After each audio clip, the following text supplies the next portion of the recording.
ng ate kasi parang ano, pag magdadala pa ako ng payong masyado ng mahihirapan ako, baka mamaya sa totoo lang hindi ako makakapag-video pag nakapayong ako. Syempre hawak kong payong, hawak ko si Mocha.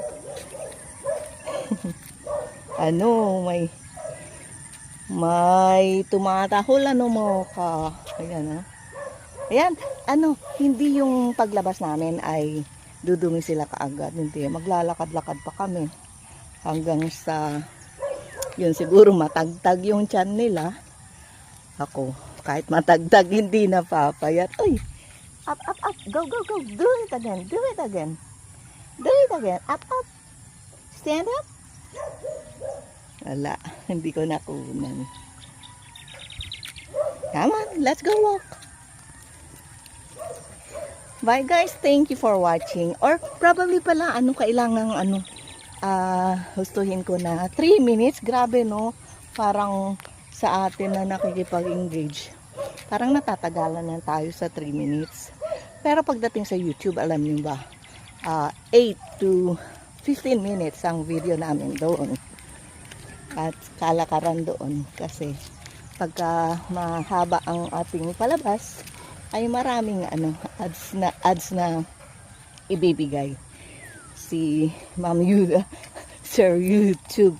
Ito dito kay Boss Mitoy, ang tawag nila ngayon ay paiklian na lang kasi nga binabayaran tayo sa views, diba? So sinusubukan ko nga na mag-upload ng 4 seconds lang, meron namang kita somehow. Tapos yung mga may audio na royalty free, meron din naman. Pero kadalasan, ewan ko, halos walang kita. Kasi kulang sa views. Yun na nga, 1,000 views bago kumita. Hindi ko alam kung itong mga pinagsasabi ko ay uubra kay Lolo. Lolo. Nakasanayan na yung salitang lolo. Sana tayo nakarating mo ka, hindi ka pa dumudumi. Hindi mo pa nahanap yung lugar mo. I don't think na mapapatapos ko to ng 3 minutes.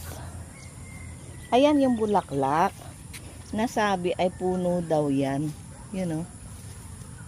Hey, ay nako. Ayan, dumumi na. Gusto nila sa sa mga damot talaga sila dudumi. Don't step on your poo-poo. Ayan. Okay na siya.